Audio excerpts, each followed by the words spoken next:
I tell people all the time, I'm cash poor. Like, I don't want my money in the bank doing nothing for me. The banks are making billions off my money. Every dollar I get is the Warren Buffett effect. I want that dollar to go work for me.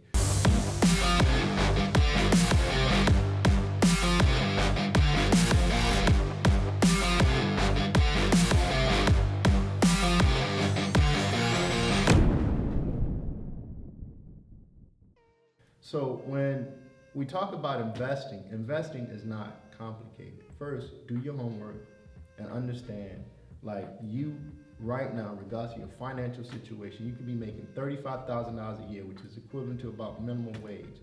And you can start to invest your money by, first and foremost, what the richest man in Babylon talks about, is just putting 10% of all that you earn aside every month. So literally, if you put 10% of $35,000 aside, that's $3,500.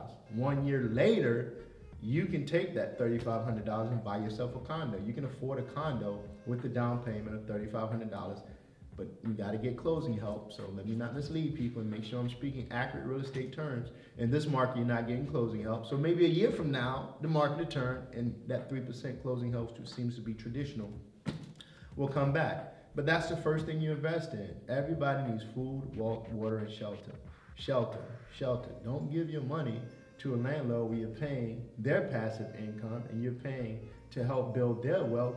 Start to build your own wealth by first investing in them. One of the three basic needs that everybody needs: shelter. Go find a way to buy you a house. That's your first investment. And then once you buy that house, what's going to happen over time is that you're going to build equity in that asset, and now you set and forget that asset. Just pay your mortgage on time. You can also make that a means of passive income, because if you buy a 2-bedroom condo and you're single and you're young and you're right out of college, get a roommate, make them a tenant, and you become the landlord. So now not only do you have your mortgage being paid, but you also have someone paying half of that mortgage, which now your money that you put over here is now making money on money that you're taking from that tenant. And then another thing that I invest in, but there's a different kind of investing with stocks. Like right now the stock market is crashing. I mean, 600-point losses, 300-point losses daily. Like you gotta understand the ebb and flow of the stock market. And I can talk about that for the next hour, but I'm not gonna get into that. But stocks are not a bad thing, because when you understand how to diversify your portfolio and then how to reset your stock portfolio at the peak of the market and the lows of the market, you really can make a lot of money in the stock market. Like right now, Roblox just 6 months ago was selling over $100 a share. And I know I should have cashed out then. Now that thing's selling at like $24 a share when I looked at it yesterday. Now it's not a bad stock, it's just that I should have cashed out at $110 a share. And now that it's at $24 a share, rack up on it, because guess what? At some point, it's going to go back to $100 a share. That's a 400 return on investment. I don't know, because $25 on $100, you got 4 parts of that, which is 100%. That's a 400% return on investment.